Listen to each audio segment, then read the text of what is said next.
लखनऊ में आज अटल स्मृति संध्या का आयोजन। पद्मश्री अशोक चक्रधर करेंगे एकल काव्य पाठ। सीएम योगी आदित्यनाथ शामिल होंगे।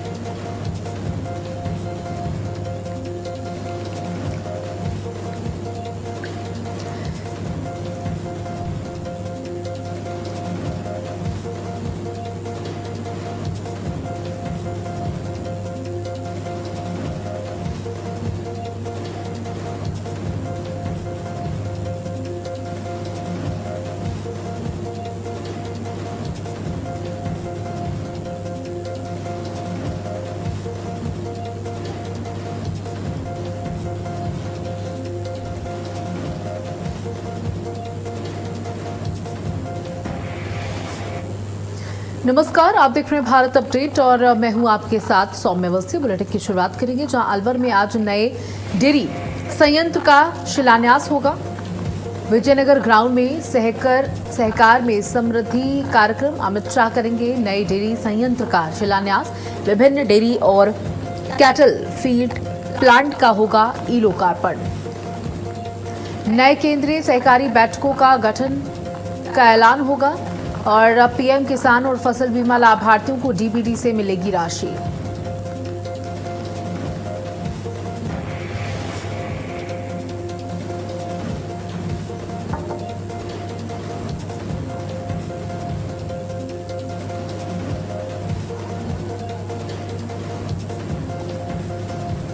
तो अमित शाह करेंगे नई डेयरी संयंत्र का शिलान्यास। विभिन्न डेयरी और कैटल फीड प्लांट का ई लोकार्पण भी करेंगे गृह मंत्री अमित शाह। नए केंद्रीय सहकारी बैंकों के गठन का ऐलान भी संभव।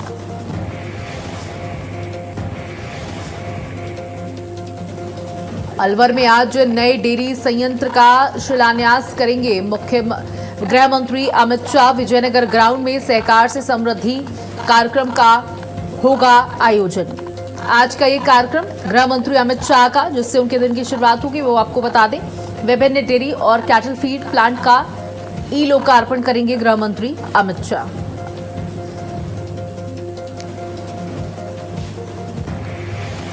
तो बता दें कि कार्यक्रम में गृह मंत्री अमित शाह आज ई लोकार्पण करेंगे। पहुंच चुके हैं, देखिए क्या कुछ कह रहे हैं।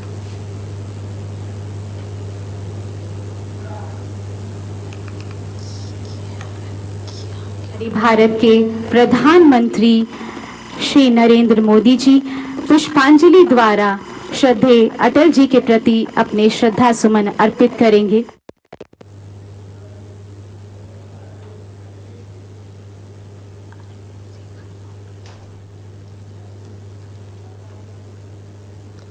तो बता दें कि प्रधानमंत्री और तमाम लोग पहुंच चुके हैं।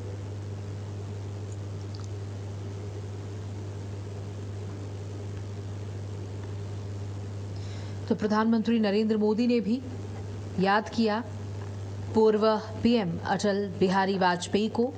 कहा उनके विचारों और प्रयासों ने कई पीढ़ियों को प्रेरित किया।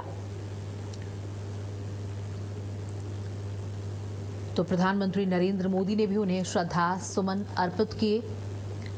और प्रधानमंत्री के बाद पूर्व राष्ट्रपति रामनाथ कोविंद।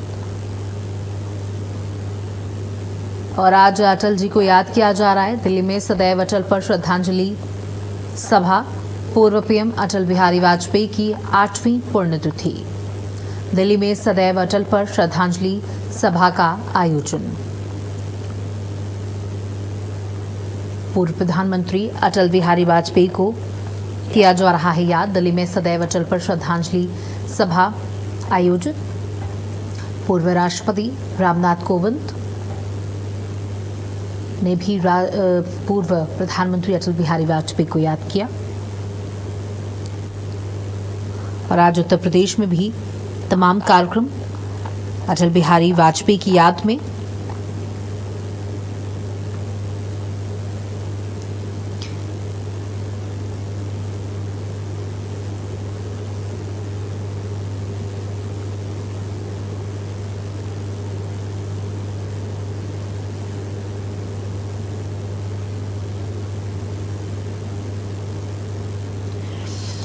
तो बता दें कि दिल्ली में सदैव अटल पर श्रद्धांजलि सभा और बीजेपी राष्ट्रीय अध्यक्ष नितिन नवीन को भी आप तस्वीरों में देख सकते हैं, जहां आज 16 अगस्त है और आज भारत के पूर्व प्रधानमंत्री और भारत रत्न अटल बिहारी वाजपेयी की 8वीं पुण्यतिथि है। देश भर के नेता उनकी समाधि स्थल सदैव अटल पर जाकर उन्हें श्रद्धांजलि दे रहे हैं। दिल्ली की मुख्यमंत्री रेखा गुप्ता को तस्वीरों में आप देख सकते हैं। राजनाथ सिंह को आपने तस्वीरों में देखा था, रक्षा मंत्री हैं। 2018 16 अगस्त के दिन उनका निधन हुआ था। दिल्ली के एम्स में 93 वर्ष की आयु में उनका निधन हुआ था। 3 बार देश के प्रधानमंत्री रहे। बता दें कि साल 1996 में 13 दिन के लिए वो प्रधानमंत्री रहे थे, उसके बाद उनकी सरकार गिर गई थी। 1998 से लेकर 1999 और फिर 1999 से 2004 तक पूर्ण उनका कार्यकाल रहा था।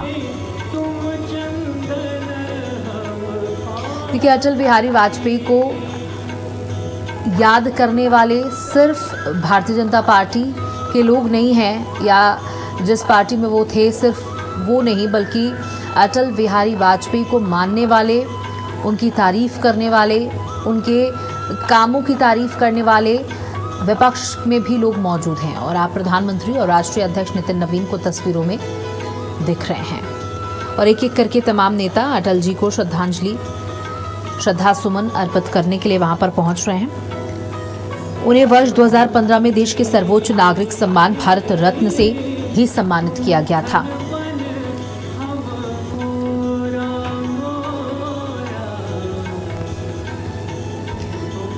अगर उनके व्यक्तित्व की बात की जाए तो वो एक बेहतरीन राजनेता थे, वक्ता थे और प्रसिद्ध कवि भी थे।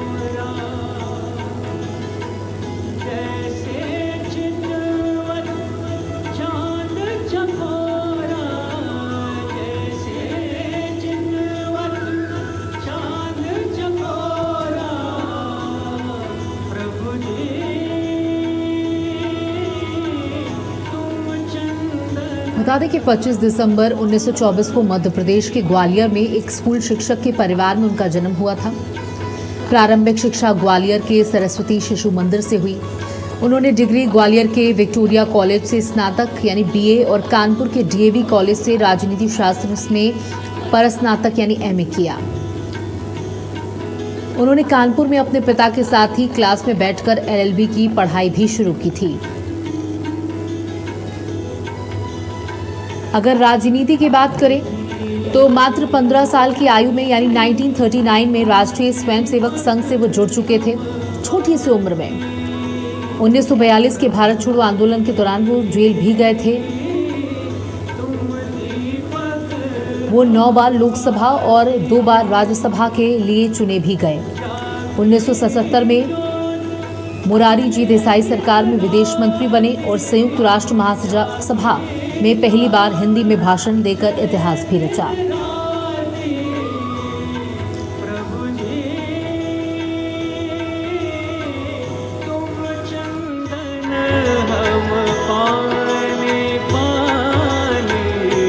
जाकी अंग अंग बस समानी, जाकी अंग अंग बस समानी प्रभु जी।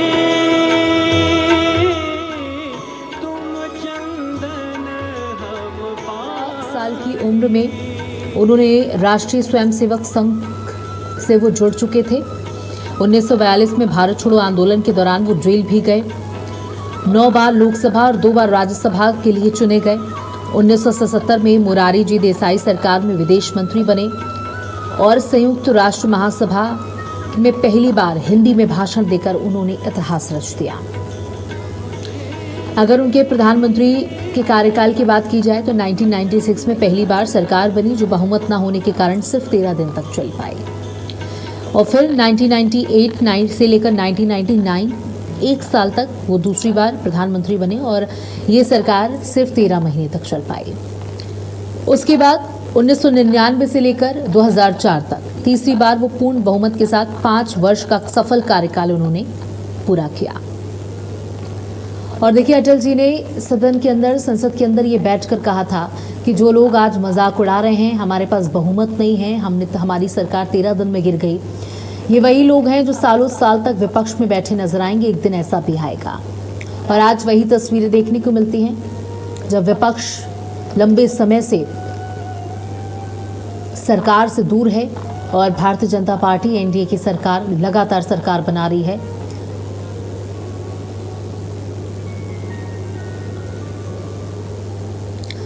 ऐतिहासिक उपलब्धियों की अगर बात करें और उनके ऐतिहासिक निर्णयों की बात करें तो वैश्विक दबाव के बावजूद मई 1998 में राजस्थान के पोखरण में ऑपरेशन शक्ति के तहत 5 सफल परमाणु परीक्षण किए और भारत को परमाणु संपन्न देश बनाया।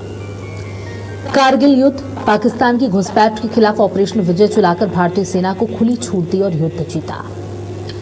देश के 4 बड़े महानगरों दिल्ली, मुंबई, चेन्नई, कोलकाता को जोड़ने वाले विशाल राष्ट्रीय राजमार्ग नेटवर्क की शुरुआत की।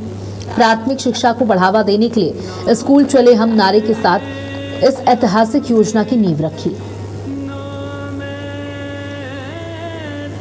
लाहौर बस सेवा, पाकिस्तान के साथ शांति बहाली के लिए युद्ध।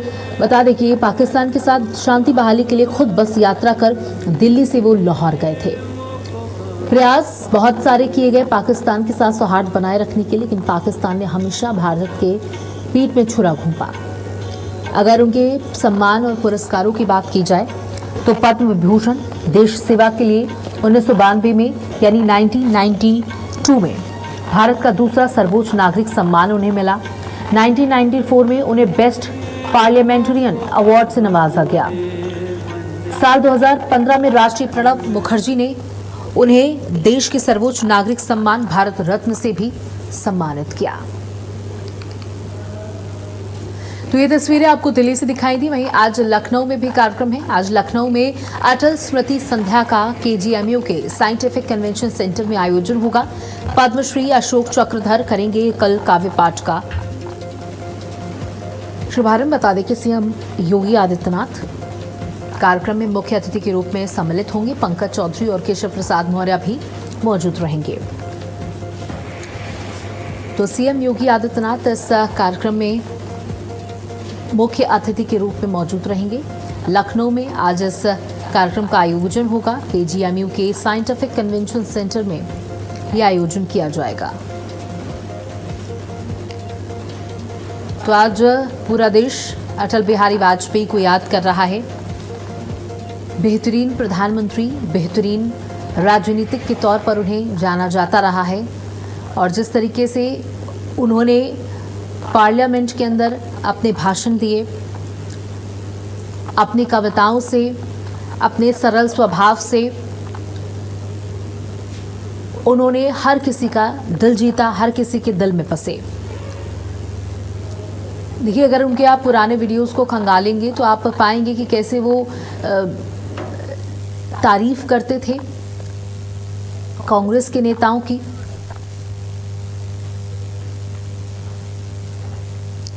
वहीं आज से बिहार दौरे पर निर्वाचन आयोग का उच्च स्तरीय दल। बिहार के 2 दिवसीय दौरे पर रहेंगे ज्ञानेश कुमार। बिहार में आज शुरू होगा एएलसी 2.0 का नया चरण। जेनजी छात्रों और शिक्षकों से संवाद करेंगे सीईसी। जमीनी स्तर के चुनाव अधिकारियों से भी बातचीत करेंगे। तो आज ये पूरा डेलीगेशन ये पहुंचेगा, उच्च स्तरीय दल पहुंचेगा बिहार, जहां जेनजी छात्रों से बातचीत होगी, शिक्षकों से बातचीत होगी और 2 दिन के दौरे पर भी है। बिहार में आज शुरू होगा एएलसी 2.0 का नया चरण। जेनजी छात्रों और शिक्षकों से संवाद करेंगे सीईसी।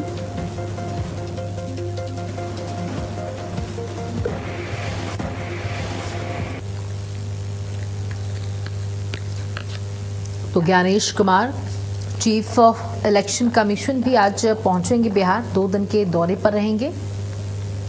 बिहार में आज शुरू होगा इलेक्शन 2.0 का नया चरण। शिक्षकों से संवाद स्थापित करेंगे, बच्चों से संवाद स्थापित करेंगे। तो आज से निर्वाचन आयोग का उच्च स्तरीय दल, हाई लेवल डेलीगेशन पहुंचेगा बिहार।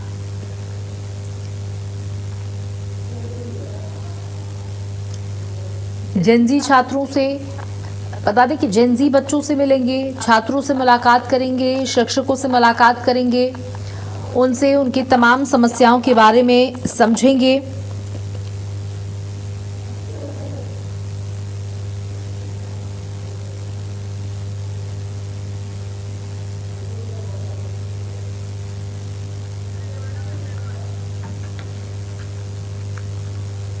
पप्पू यादव ने बिहार सरकार के खिलाफ मोर्चा खोल दिया है। पटना के गर्दनी बाग में आज एक दिवसीय भूख हड़ताल पर बैठेंगे। बढ़ते अपराध और हत्याओं को लेकर सरकार पर निशाना साधेंगे। छात्रों के मुद्दे को लेकर भी आंदोलन का ऐलान। परिजनों से मुलाकात के बाद पप्पू यादव ने बड़ा फैसला लिया है। तो छात्रों के मुद्दे को लेकर भी आंदोलन का ऐलान किया गया है।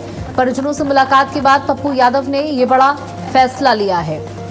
ये बड़ी खबर, बड़ी जानकारी आपको दे दें, जहां पप्पू यादव ने बढ़ते अपराधों को देखते हुए, बढ़ती हत्या की घटनाओं को देखते हुए ये बड़ा फैसला लिया है। और कहना है पप्पू यादव के कि वो आज एक दिन की भूख हड़ताल पर बैठेंगे। सरकार पर दबाव बनाने के लिए, सरकार से सवाल करने के लिए, बढ़ते अपराधों को रोकने के लिए, उस पर नियंत्रण लाने के लिए सरकार को घेरा जाएगा। और ये फैसला उन्होंने उन परिजनों से मिलने के बाद लिया है जिनके बच्चे नीट परीक्षा में बैठे थे, जो हताश हैं, जो निराश हैं इस शिक्षा प्रणाली को लेकर के। उनकी बात को रखने का प्रयास पप्पू यादव करेंगे।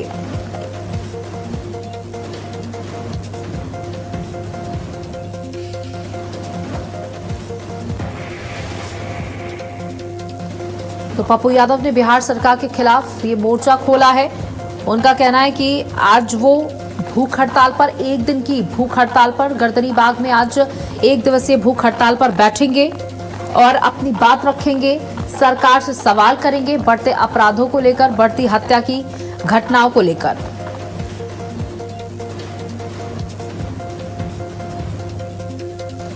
परिजनों से मुलाकात के बाद पप्पू यादव ने ये बड़ा फैसला लिया है। जहां पप्पू यादव ने बिहार सरकार के खिलाफ मोर्चा खोल दिया है। पप्पू यादव ने कहा कि सरकार में लगातार अपराध बढ़ रहे हैं, हत्या की घटनाएं बढ़ रही हैं और इसी के मद्देनजर ये बड़ा फैसला लिया जाएगा। बढ़ते अपराध और हत्याओं को लेकर ये बड़ा फैसला लिया जाएगा।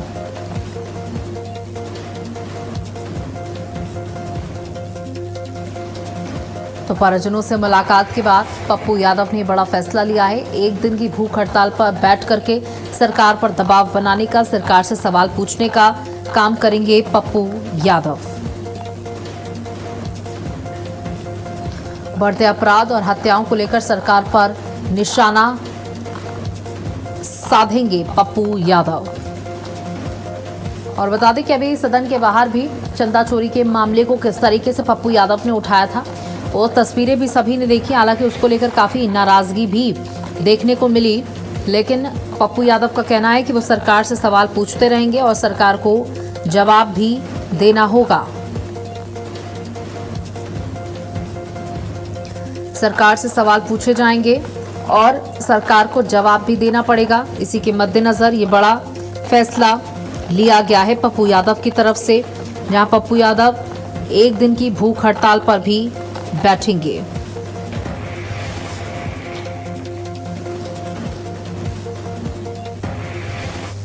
वहीं पीलीभीत में स्वतंत्रता दिवस के मौके पर जिलाधिकारी ज्ञानेंद्र सिंह और एसपी सुकृति माधव अचानक जिला अस्पताल पहुंच गए। दोनों अधिकारियों के पहुंचते ही अस्पताल में हलचल बढ़ गई। डीएम और एसपी ने अस्पताल में भर्ती परिजनों का हालचाल जाना और उन्हें फल वितरित किए। साथ ही मरीजों और उनके तीमारदारों से इलाज और स्वास्थ्य सुविधाओं को लेकर जानकारी ली गई। जिलाधिकारी ने सीएमओ डॉक्टर बीसी पंत को मरीजों को सरकारी योजनाओं और स्वास्थ्य सुविधाओं का लाभ दिलाने के साथ बेहतर इलाज सुनिश्चित करने के निर्देश दिए। इसके बाद डीएम मलिन बस्तियों में पहुंचे, जहां उन्होंने लोगों को फल की टोकरियां वितरित की। इस दौरान कई अन्य अधिकारी भी मौजूद रहे।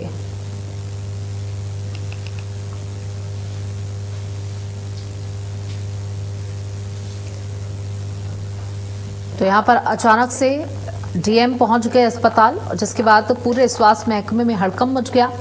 सीएमओ को सख्त निर्देश दिए गए हैं, साफ सफाई बरकरार रखी जाए, अस्पताल में दवाइयों की कमी ना होने दी जाए। एक भी व्यक्ति से, किसी भी मरीज से या उसके परिजन को परेशान ना किया जाए, ना ही किसी तरीके की अवैध वसूली की जाए। और यहाँ पर अस्पताल जैसे ही पहुंचे डीएम और एसपी, खड़बड़ी मच गई और उनके हाथों में फल की टोकरियां थी, कुछ फूड हैम्पर्स थे जिनको वितरित किया गया और मरीजों ने अपनी समस्याओं को भी डीएम से बताया और डीएम ने सीधे सख्त निर्देश सीएमओ को दिए हैं कि किसी भी प्रकार की कोई कोताही बर्दाश्त नहीं की जाएगी। इस बात को ध्यान से समझ लिया जाए कि बेहतर इलाज हो, बेहतर सुविधाएं मिले, साफ सफाई हो और किसी भी तरीके की कोई कोताही बर्दाश्त नहीं की जाएगी। वहीं यूपी में मिलावटखोरी पर मुख्यमंत्री योगी सख्त हैं। एनालॉग डेयरी प्रोडक्ट्स पर लगेगा बैन, लाइसेंस होगा तत्काल निलंबित। तो यूपी में मिलावटखोरी पर मुख्यमंत्री योगी आदित्यनाथ ने सख्त रुख अख्तियार किया है। मुख्यमंत्री का साफ तौर पर कहना है कि इस तरीके की कोई चीज बर्दाश्त नहीं की जाएगी। अगर खाने पीने की चीजों के साथ कोई भी खिलवाड़ किया गया तो बख्शा नहीं जाएगा। उन लोगों पर सख्त कार्रवाई की जाएगी जो फूड आइटम्स में भी मिलावट करते हैं, क्योंकि त्योहारों का वक्त है। तो बता दें कि इस समय आमतौर पर इस तरीके की मिलावटखोरी की खबरें सामने आती हैं। दूध, दही जैसी जो महत्वपूर्ण चीजें होती हैं, जो डेली बेसिस पे, पनीर जैसी चीजें होती हैं जो लोग इस्तेमाल करते हैं, उसमें भी जमकर मिलावटखोरी देखने को मिलती है।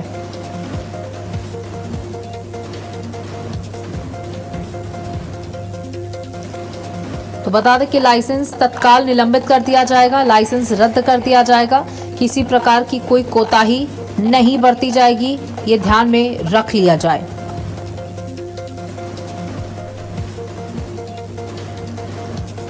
एनालॉग डेयरी प्रोडक्ट्स लाइसेंस तत्काल निलंबित होगा अगर किसी भी तरीके की कोई कोताही बरती गई।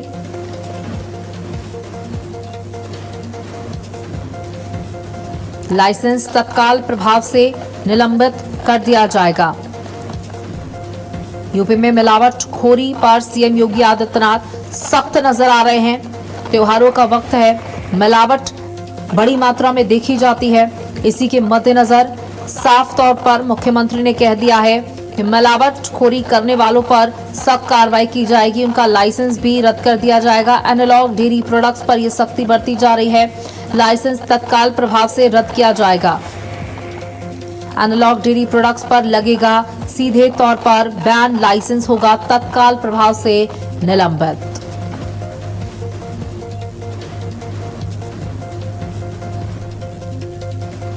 देखिए, किसी भी प्रकार की कोई कोताही नहीं बरती जाएगी। और हमारे साथ फोन कॉल पर रमन जुड़ चुके हैं। रमन, देखिए, यूपी में मिलावटखोरी पर मुख्यमंत्री सख्त नजर आ रहे हैं।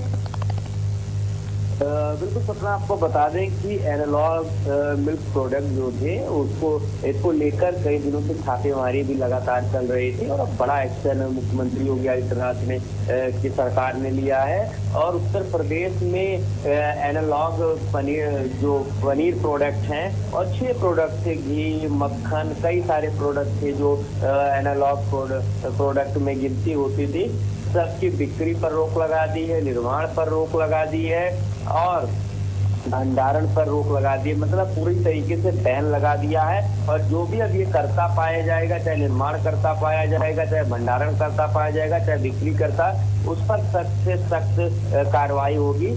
आपको बता दें, जिस तरीके से एनालॉग मिल्क प्रोडक्ट की डिमांड बढ़ी थी, मार्केट में उसकी सप्लाई बढ़ी थी, उससे कहीं ना कहीं लोगों के स्वास्थ्य पे बुरा असर पड़ रहा था, क्योंकि लोग पनीर के बहाने, दूध मिल्क प्रोडक्ट के बहाने कुछ और खा रहे थे और उससे सीधा सीधा उनका शरीर बीमार हो रहा था।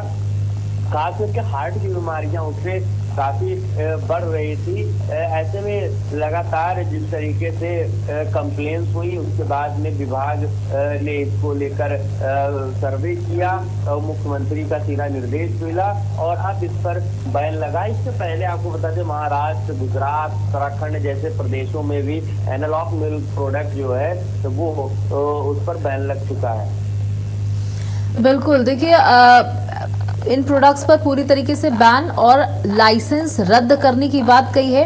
किसी भी तरीके की कोई कोताही देखी गई तो सीधे तौर पर लाइसेंस रद्द किया जाएगा। अभी हमने कुछ दिन पहले कई खबरें सामने आई थी जहां पर दूध मिलावट के साथ लोगों तक पहुंचाया जा रहा था, दही मिलावट के साथ पहुंचाया जा रहा था, पनीर में बहुत भारी मिलावट।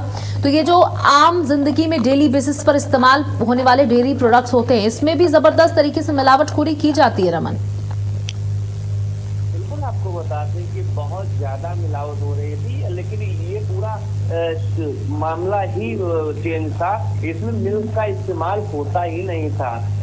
कोई सोयाबीन से पनीर बनाता था, कुछ और भी प्रोडक्ट जिससे पनीर बनता था, घी बनता था, मक्खन बनता था।